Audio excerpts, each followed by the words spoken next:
Hay algo profundamente transformador en las historias que abarcan generaciones y que transmiten verdades eternas sobre la naturaleza humana y la fidelidad divina. La narrativa que compartiremos hoy no es solo un relato antiguo preservado en páginas sagradas, sino un testimonio viviente de cómo obra la providencia celestial incluso cuando todo parece perdido. Vivimos en una época donde las certezas se desvanecen rápidamente, donde la soledad y la impotencia pueden conmover hasta los corazones más fuertes. ¿Cuántos hemos experimentado esa sensación de caminar en la oscuridad sin ver salida a nuestros problemas? ¿Cuántos han llorado en silencio, preguntándose si nuestras oraciones realmente llegan a oídos del Todopoderoso? La historia de la familia de Tobit nos remonta al siglo VIII a.C., aproximadamente al año 722 a.C., cuando el reino de Israel sufrió una de las tragedias más devastadoras de su historia. El poderoso imperio asirio, bajo el reinado de Salmanasar V, conquistó el norte de Israel y deportó a miles de familias a tierras lejanas. Este fue el período conocido como el cautiverio asirio, cuando el pueblo elegido se vio arrancado de su tierra prometida y arrojado a culturas extranjeras y prácticas paganas. En este escenario de desolación y exilio forzado, emerge la figura de Tobit, un hombre de la tribu de Neftalí que incluso en tierra extraña mantuvo viva la llama de la verdadera fe. Su historia nos enseña que la adversidad no tiene por qué destruir nuestro carácter, que el sufrimiento puede ser la tierra donde florecen las más bellas demostraciones de confianza en el Creador. Preparen sus corazones para un viaje extraordinario a través de pruebas que ponen a prueba los límites de la resistencia humana, un amor que supera antiguas maldiciones y un encuentro celestial que cambiará para siempre el destino de una familia. Esta es la historia de cómo un acto de obediencia aparentemente simple desencadenó una serie de eventos milagrosos que revelaron la mano protectora del Eterno, obrando en los detalles más insignificantes de la vida cotidiana. Tobit no era un hombre común. Nacido en la tribu de Neftalí, una de las 12 tribus de Israel, creció en un profundo conocimiento de los mandamientos de la ley de Moisés.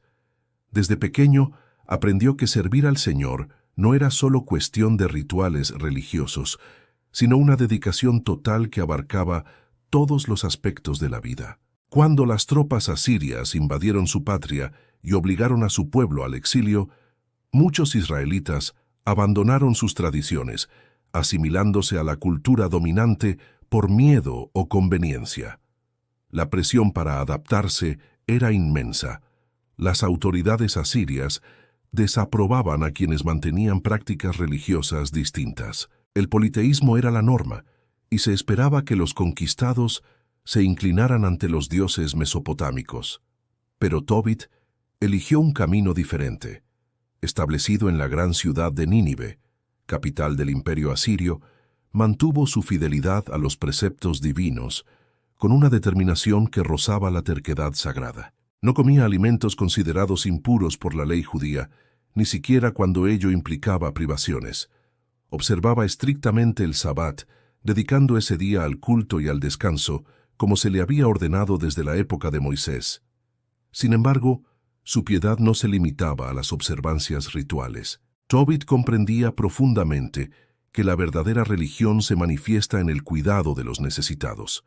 En los mercados de Nínive, donde mercaderes de todas las naciones comerciaban con especias, telas y metales preciosos, Tobit trabajaba honestamente, pero siempre reservaba una parte significativa de sus ganancias para los pobres. Alimentó a los hambrientos que mendigaban en las esquinas de la ciudad, ofreciendo pan y agua fresca a quienes carecían de recursos. Vistió a los desnudos, proporcionando ropa sencilla, pero digna, a quienes apenas cubrían sus cuerpos con harapos. Y en un acto que lo puso en constante peligro, Tobit se dedicó a enterrar a los muertos de su pueblo, ejecutados por las autoridades asirias. Este último acto de misericordia merece nuestra atención especial. En la cultura del Antiguo Oriente, dejar un cuerpo sin enterrar se consideraba la mayor deshonra. Los asirios, en su crueldad, solían dejar expuestos los cuerpos de rebeldes o criminales como advertencia. Para los judíos, sin embargo, enterrar a los muertos era un mandamiento sagrado, una demostración final de respeto a la imagen divina impresa en cada ser humano. Noche tras noche, Tobit arriesgaba su vida. Cuando la oscuridad caía sobre Nínive y las calles estaban vacías, salía en silencio, localizaba los cuerpos abandonados de sus compatriotas y les daba un entierro digno. Recitaba antiguas oraciones, encomendaba sus almas al Creador y las cubría con tierra, devolviéndoles la dignidad que les había sido negada en la vida. Su esposa Ana le advertía constantemente de los peligros. Las autoridades vigilaban. Los espías reportaban actividades sospechosas. Tobit fue denunciado en más de una ocasión y sus bienes fueron confiscados como castigo por su desobediencia civil. Pero no pudo detenerse. Para Tobit, obedecer a Dios era más importante que preservar su seguridad personal o su prosperidad material. Fue durante uno de estos periodos de relativa paz que una tragedia inesperada azotó a Tobit. Tras un día particularmente agotador, buscó descanso en su pequeño jardín. Los árboles ofrecían una generosa sombra contra el intenso calor mesopotámico. Tobit, exhausto, se recostó bajo un sicómoro permitiéndose unos momentos de descanso. Lo que sucedió a continuación fue tan repentino como devastador. Los pájaros que anidaban en las ramas sobre él defecaron y los excrementos cayeron directamente en sus ojos abiertos. Al principio solo pareció una molestia desagradable. Tobit se lavó la cara, esperando que la irritación pasara naturalmente. Pero durante las siguientes horas, una creciente sensación de escozor se apoderó de sus párpados. Empezaron a formarse manchas blancas en sus córneas. Su visión, antes clara, se volvió borrosa. En cuestión de días, Tobit quedó sumido en una oscuridad total. Los médicos de la época, con sus limitados conocimientos, no pudieron hacer nada. Los ungüentos y bálsamos que le aplicaron no le produjeron ninguna mejoría. La ceguera era total y aparentemente irreversible. Para un hombre que siempre había sido el proveedor y protector de su familia, esta repentina dependencia fue devastadora, no solo física, sino también emocional y espiritualmente. Tobit, quien había caminado erguido por las calles de Nínive, ahora necesitaba guía. Él, que había trabajado con sus propias manos para mantener a su familia y ayudar a los necesitados, ya no podía realizar las tareas más sencillas. Ana, su fiel esposa, asumió la responsabilidad de mantener a la familia, dominaba el tejido y comenzó a trabajar largas jornadas, produciendo telas que vendía en el mercado. Sus dedos callosos trabajaban incansablemente en el telar, creando patrones que atraían a los compradores. Pero su salario era modesto, apenas alcanzaba para cubrir las necesidades básicas. El joven Tobías, el único hijo de la pareja, observaba con el corazón roto. Vio a su padre, antes fuerte y seguro de sí mismo, ahora sentado en silencio durante horas, sumido en oscuros pensamientos. Oía a su madre llorar en silencio por las noches, cuando creía que nadie estaba despierto. El peso de la pobreza y la desesperación se cernía sobre el hogar como una densa nube. Pero el peor tormento de Tobit no fue la ceguera física ni la miseria material, fue la crisis espiritual que lo consumió. Empezó a preguntarse por qué Dios había permitido que le sobreviniera tal calamidad. ¿Acaso no había sido fiel? ¿Acaso no había arriesgado su vida para honrar los mandamientos de Dios? ¿Por qué entonces esta recompensa de sufrimiento? Durante meses, Tobit lidió con estas preguntas. Sus amigos, al visitarlo, le ofrecieron explicaciones que solo ahondaron su angustia. Algunos sugirieron pecados ocultos que habían provocado el juicio divino. Otros le aconsejaron que aceptara su destino como la inescrutable voluntad del Todopoderoso.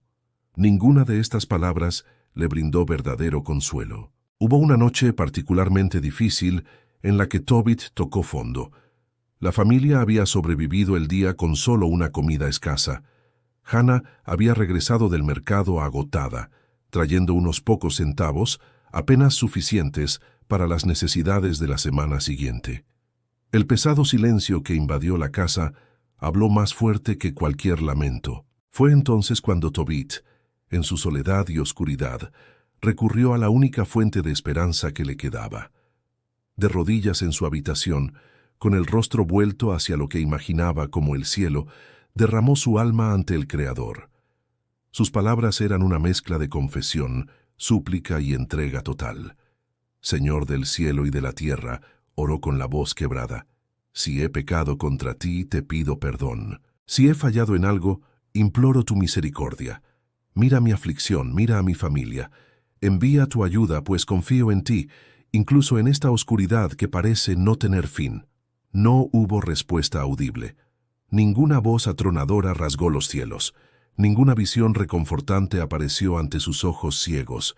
Pero algo se agitó en el corazón de Tobit esa noche. Una paz inexplicable, como un suave bálsamo para heridas profundas, comenzó a calmar su espíritu agitado. Y entonces, como un rayo de luz que atravesó la oscuridad de su mente, asaltó un recuerdo largamente olvidado.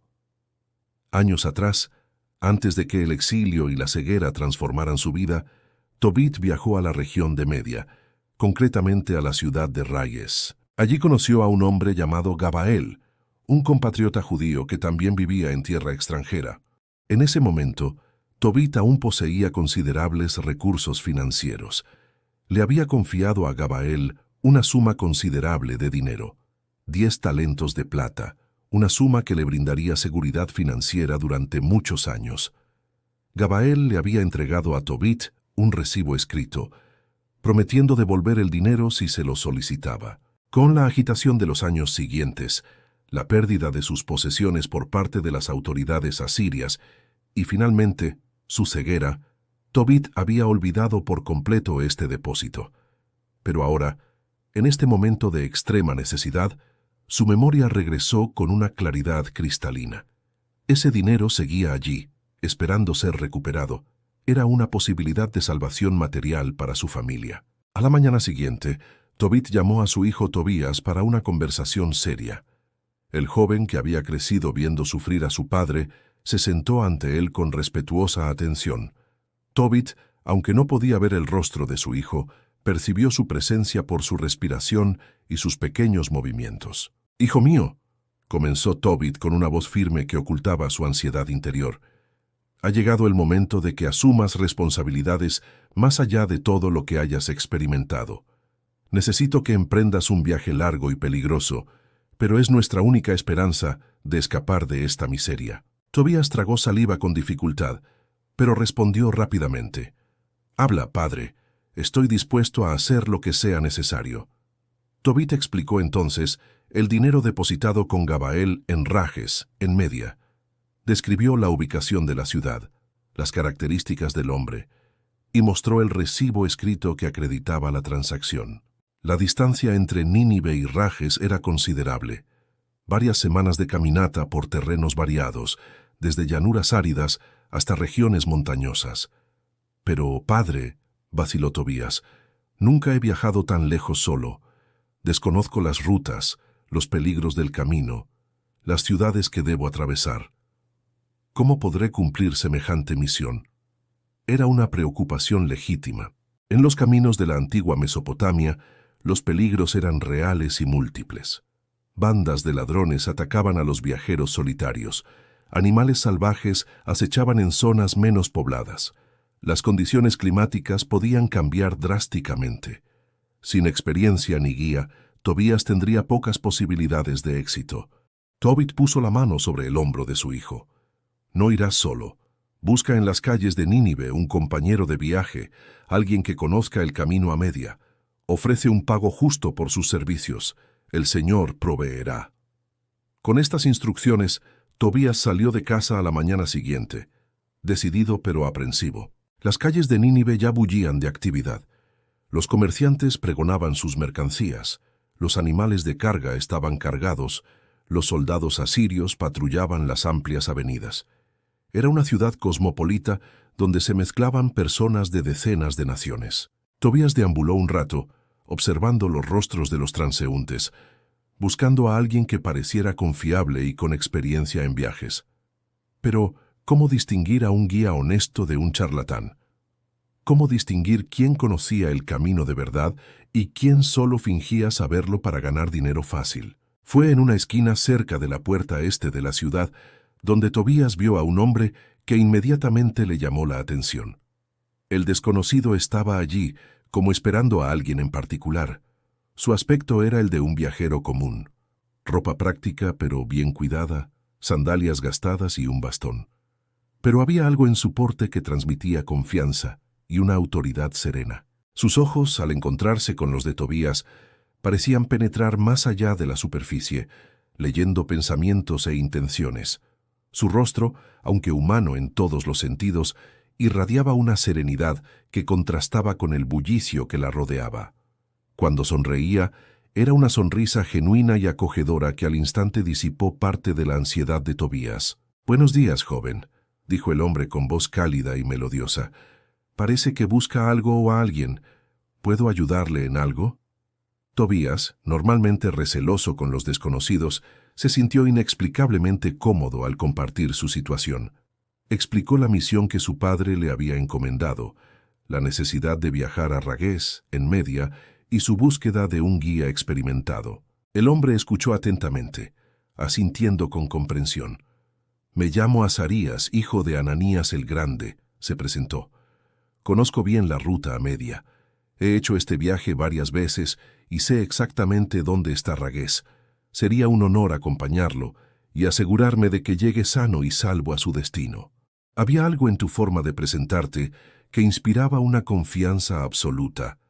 Tobías, aunque joven, se había criado en un hogar donde se valoraba la comprensión espiritual, y algo en lo más profundo de él, una voz suave que no provenía de su mente, le aseguraba que este encuentro no era casualidad.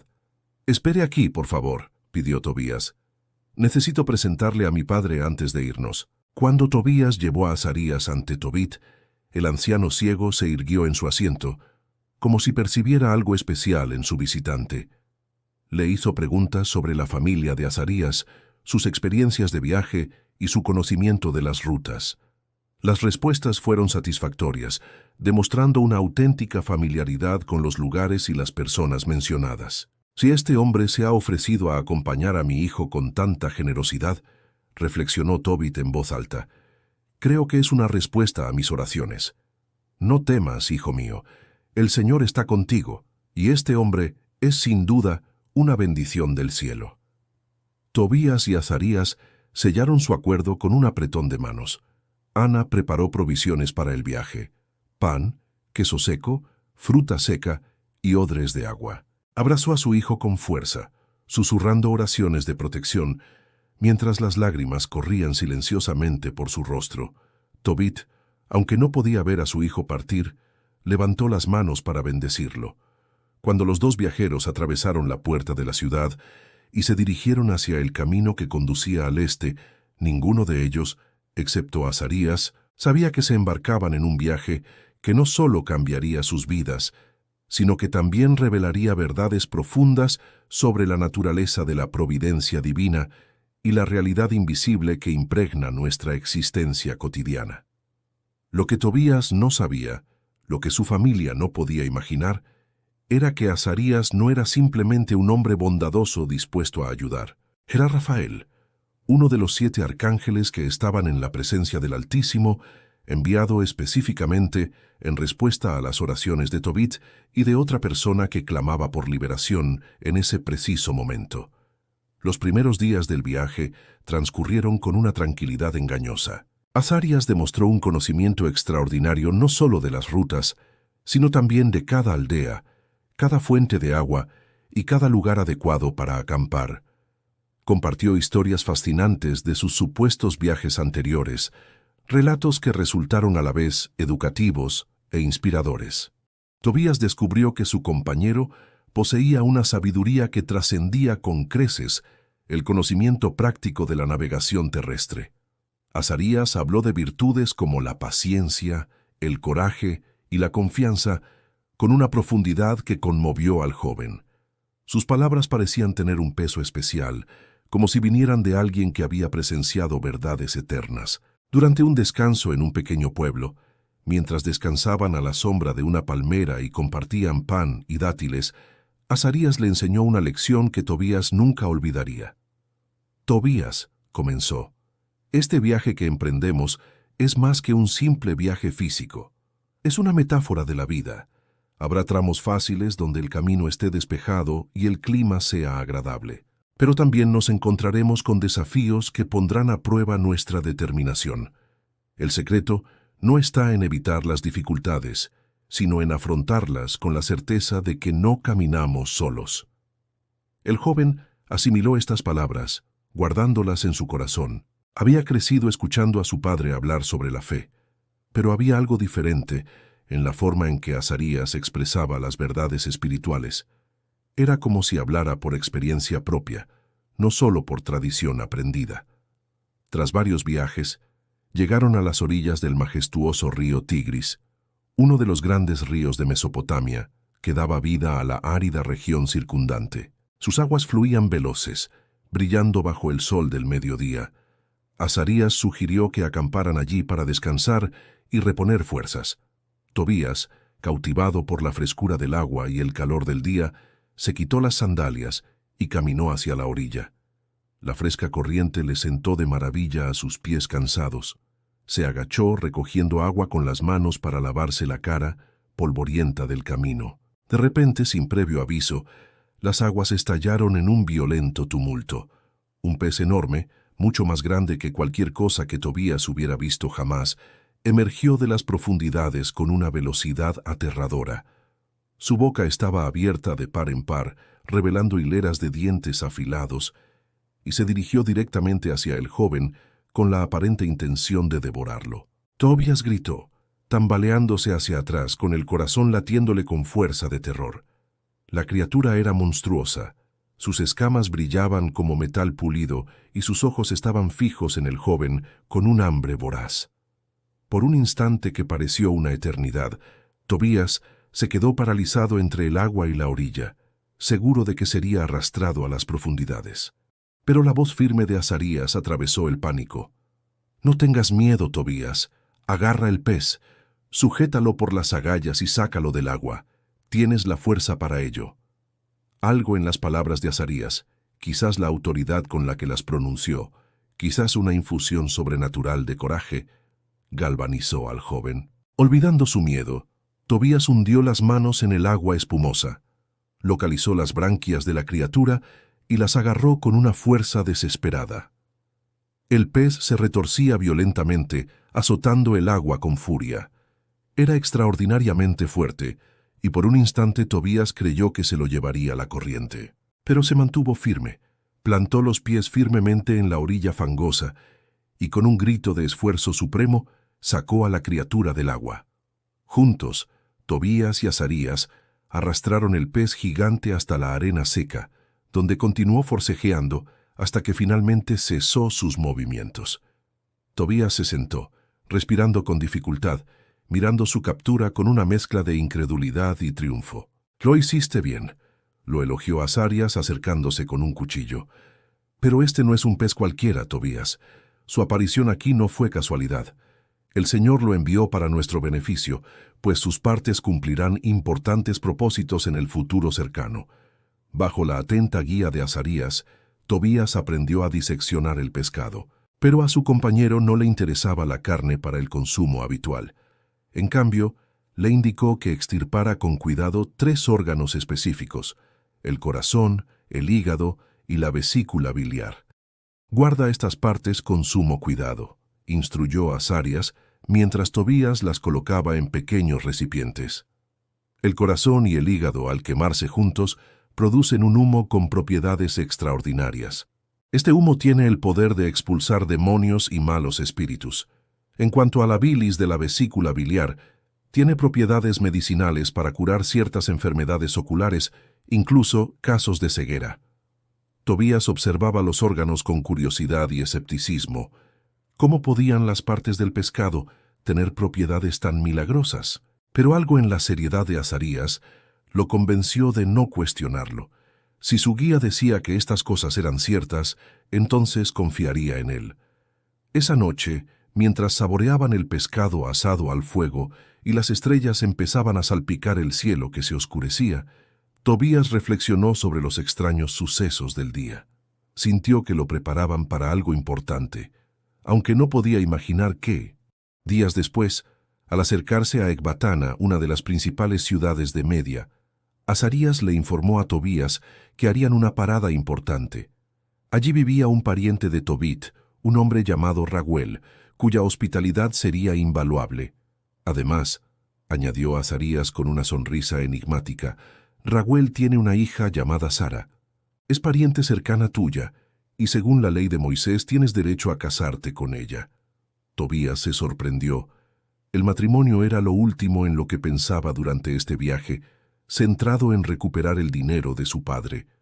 Pero al llegar a casa de Raguel, comprendió por qué Azarías había mencionado el tema. Raguel y su esposa Edna los recibieron con la cálida hospitalidad característica de la cultura de Oriente Medio. Pero Tobías no pudo evitar notar una profunda tristeza en los ojos de sus anfitriones, una melancolía que se cernía sobre la casa como una espesa niebla. Durante la comida, la conversación tomó un giro sombrío. Edna, al ver que Tobías miraba a su alrededor como si buscara a alguien, bajó la vista y explicó que su hija Sara estaba en otra habitación. «Nuestra Sara», comenzó Edna con la voz cargada de dolor, «es una joven maravillosa, de corazón puro y espíritu gentil. Pero su vida ha estado marcada por un sufrimiento terrible que nadie merece experimentar». Raguel continuó la narración con voz grave. A Sara la prometieron en matrimonio 7 veces. 7 hombres buenos la querían como esposa, pero cada vez, en la misma noche de bodas, antes de que el matrimonio pudiera consumarse, el novio moría repentinamente. La pareja reveló que consultaron a sabios y sacerdotes para comprender la causa de la tragedia. La aterradora conclusión fue que un demonio llamado Asmodeo, un espíritu de lujuria y celos, se había enamorado de Sara y mataba a todo hombre que intentara acercarse a ella como esposo. «Sara sufre más que cualquiera de nosotros». Edna se secó discretamente las lágrimas. «Se culpa por cada muerte, aunque no haya hecho nada para causarlas. La gente del pueblo susurra a su paso. Algunos la llaman maldita, otros insinúan que hay un pecado oculto en nuestra familia. La vergüenza y el dolor casi la han destruido por completo». Tobías sintió una profunda compasión al oír esto. Pensó en su propia familia, en el sufrimiento injusto de su padre. Comprendió que el dolor inmerecido era una parte misteriosa de la condición humana, algo que no podía explicarse fácilmente. Fue entonces cuando Sara entró en la habitación. Era ciertamente hermosa, pero su belleza estaba teñida de tristeza. Sus ojos, aunque bondadosos, cargaban con el peso de años de tormento. Al mirar a Tobías, había esperanza y miedo en su expresión, esperanza de que tal vez este joven fuera diferente, miedo de que la historia se repitiera. Azarías, quien había permanecido en silencio durante toda la conversación, finalmente habló. «Raguel, Edna, Sara, recuerden mis palabras. Tobías no es como los otros hombres que intentaron casarse con Sara. Fue traído aquí por un propósito divino. Los eventos que parecían fortuitos, nuestro viaje, el pez en el río, nuestra llegada a esta casa, fueron todos orquestados por la providencia celestial». Dirigiéndose a Tobías, Azarías continuó. «¿Recuerdas el corazón y el hígado del pescado que guardamos? Por eso los conservamos. Cuando entres en la cámara nupcial con Sara, quema estos órganos sobre brasas. El humo que suba tendrá el poder de expulsar a Asmodeo. El demonio no podrá permanecer en presencia de este incienso sagrado». Tras mucha deliberación y oración, Raguel consintió en el matrimonio, pero su ansiedad era palpable.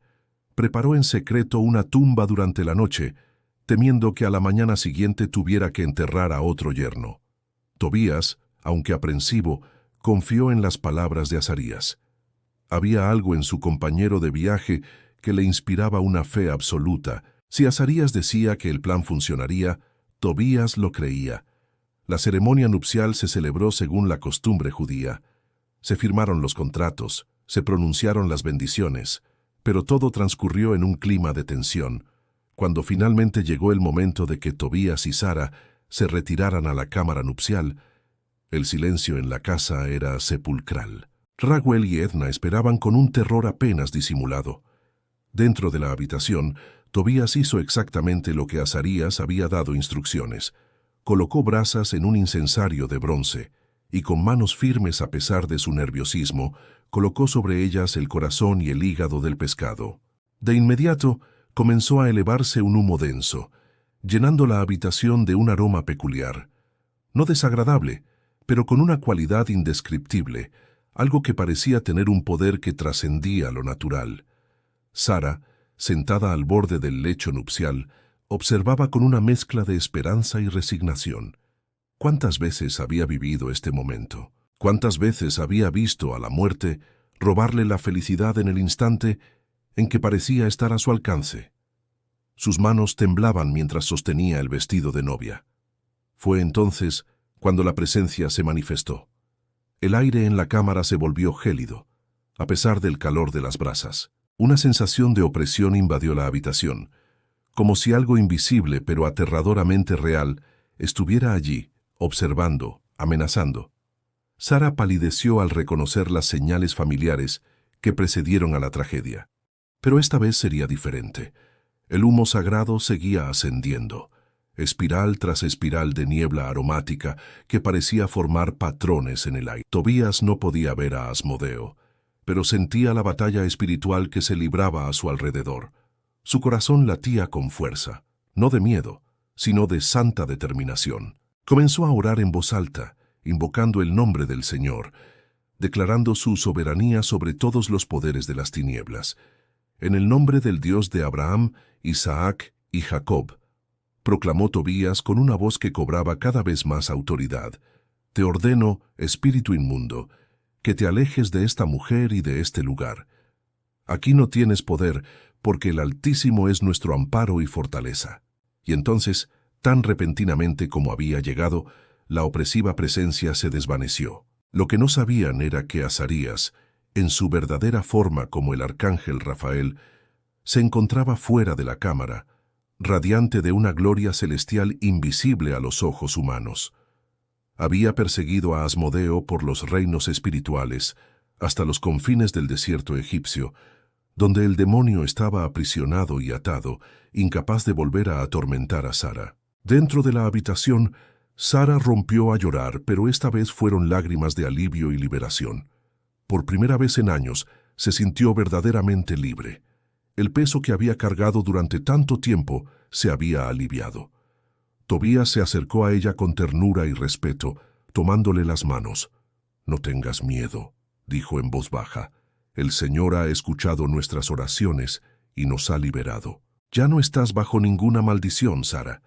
Eres libre de vivir, de amar, de experimentar la alegría que te han robado durante tanto tiempo». Pasaron esa noche no en una intimidad física apresurada, sino en oración juntos, agradeciendo al Creador su intervención milagrosa. Fue el comienzo de un amor cimentado sobre una sólida base espiritual, un matrimonio que sería un modelo de santa unión. Por la mañana, cuando Raguel se acercó a la cámara nupcial, su corazón estaba abatido por el miedo. Llamó suavemente a la puerta, esperando lo peor, pero cuando Tobías la abrió, radiante y lleno de vida, el anciano casi cayó de rodillas, conmocionado y agradecido. «Bendito sea el Dios de Israel», exclamó Raguel, abrazando fuertemente a su yerno. «Ha logrado lo que parecía imposible. Mi hija está libre y tú, hijo mío, estás vivo». La noticia se extendió rápidamente por la casa y luego por el vecindario.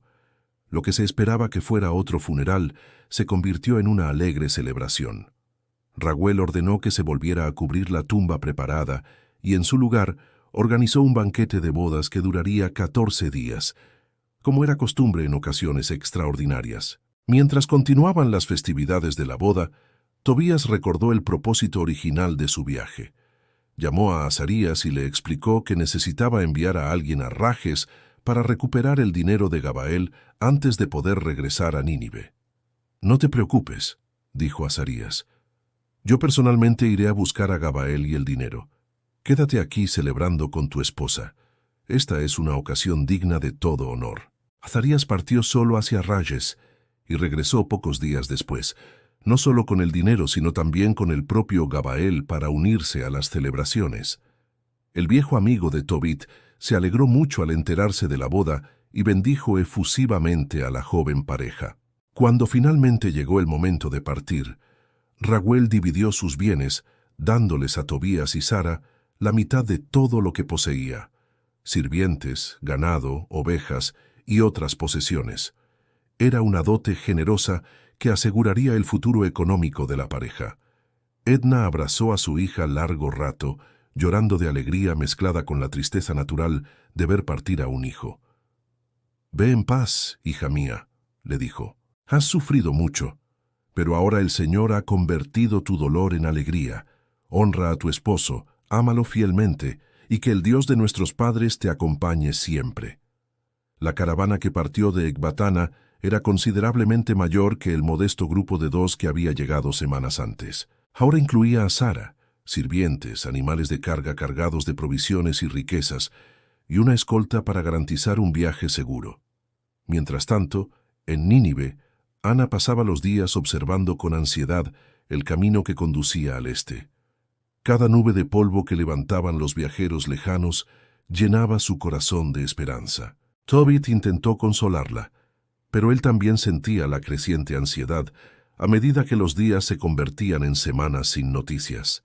Finalmente, una tarde despejada, Ana divisó a un grupo acercándose a lo lejos.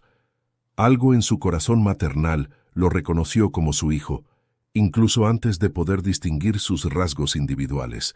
Salió corriendo por la puerta, con la ropa ondeando y las lágrimas corriendo por su rostro. «Tobías, hijo mío, has vuelto». Lo abrazó con fuerza, como si temiera que desapareciera si lo aflojaba.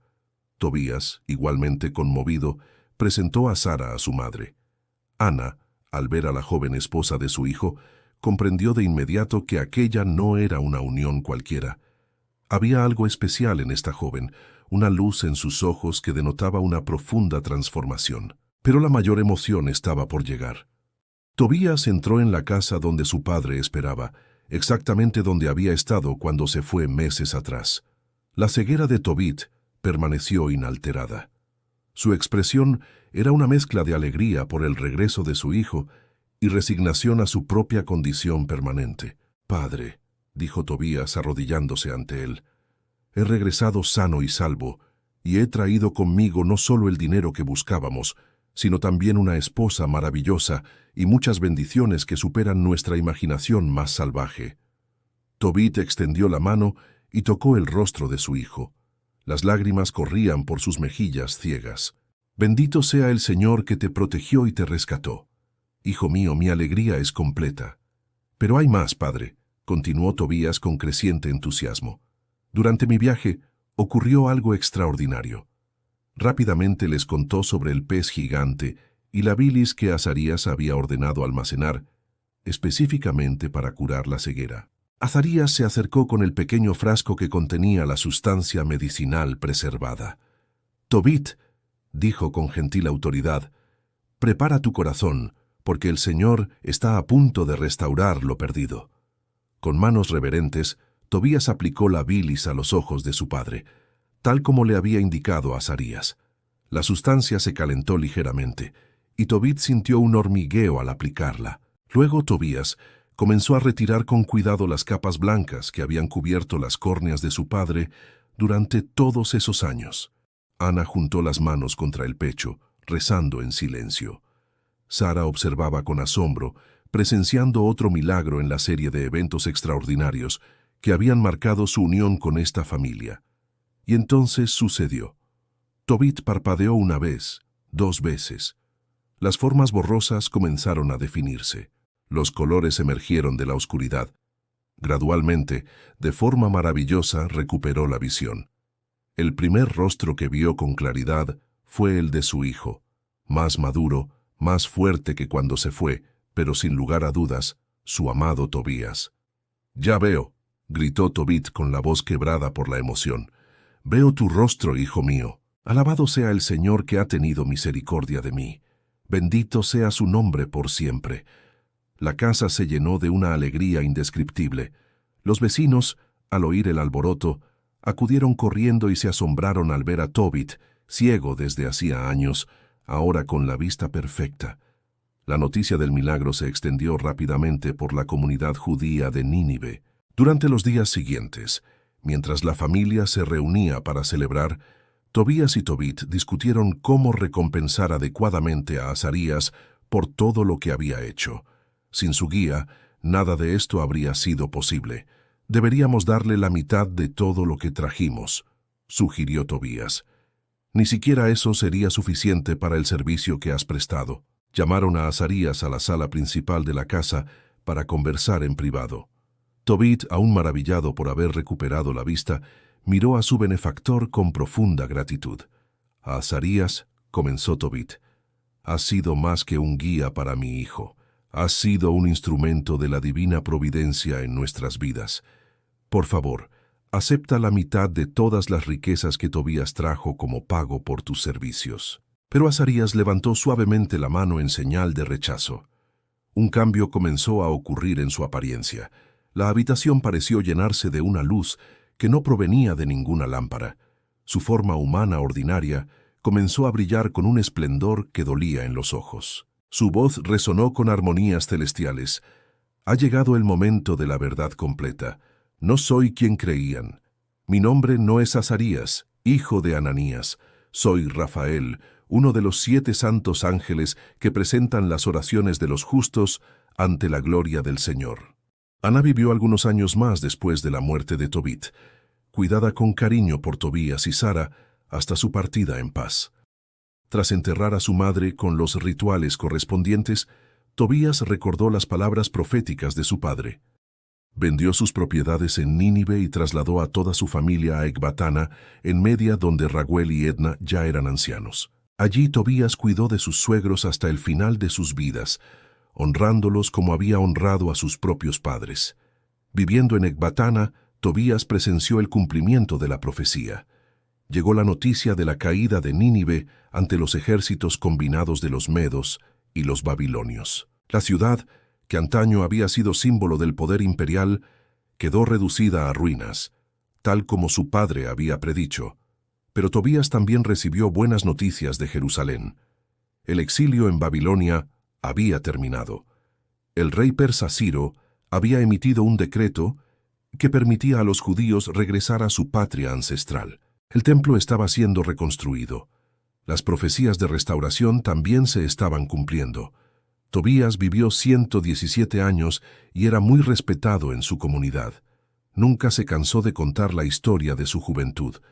La ceguera de su padre, el peligroso viaje, el misterioso pez, la liberación de Sara y, sobre todo, la revelación del ángel Rafael. Sus hijos crecieron escuchando estas narraciones y se las transmitieron a sus propios hijos. La historia se convirtió en parte del patrimonio espiritual de la familia y, con el tiempo, de todo el pueblo judío. Cuando Tobías finalmente cerró los ojos por última vez, lo hizo con la misma paz que había caracterizado el fallecimiento de su padre. Había vivido plenamente, amado profundamente y servido fielmente. Había visto con sus propios ojos la fidelidad de Dios a lo largo de décadas de experiencia. Fue enterrado cerca de las tumbas de Raguel y Edna, en suelo medo, que ahora era el hogar permanente de su familia.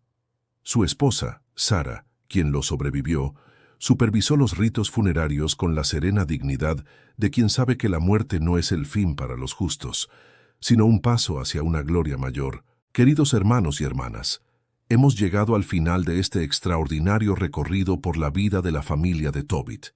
Pero, como todas las grandes narraciones de las Escrituras, esta historia no se limita a personas que vivieron hace más de 2600 años. Trata de verdades eternas que siguen vigentes en nuestras vidas hoy. ¿Cuántos de nosotros, como Tobías, hemos pasado por momentos en los que parecía que Dios se había olvidado de nuestras oraciones? Momentos en los que hicimos lo correcto, mantuvimos nuestra integridad y, sin embargo, sufrimos inmerecidamente. La historia de Tobías nos enseña que la fidelidad de Dios no se mide por la ausencia de pruebas, sino por su presencia durante ellas. La ceguera de Tobit no fue un castigo divino, sino una preparación para un mayor testimonio. A través de su adversidad, aprendió una mayor dependencia, una humildad más auténtica, y cuando llegó la restauración, su gratitud fue infinitamente mayor. A veces el Señor nos permite atravesar valles oscuros no para destruirnos, sino para prepararnos para las gloriosas cumbres que nos esperan. Estoy profundamente agradecido a todos que llegué al final de este video. Tú que estás viendo o leyendo esto, quizás en este momento te ha tocado profundamente el mensaje contenido en este video debido a esta historia. Debes saber que no fue casualidad que hayas encontrado este video el día de hoy. Así como Rafael apareció precisamente cuando Tobías necesitaba dirección, así también Dios orquestó para que usted se encontrara con esta historia precisamente en este momento de su vida. Incluso en momentos en que experimentamos ceguera, no física como la de Tobías, sino la oscuridad de la depresión, la desesperanza y la sensación de que tus mejores días quedaron atrás. Quizás lleves una carga tan pesada que creas que no hay escapatoria. Ábrete y deja que los mensajes te traigan consuelo y un bálsamo de esperanza. Ábrete y expande tu mente para que llegue lo mejor, y agradece al Padre por todas las bendiciones de cada día.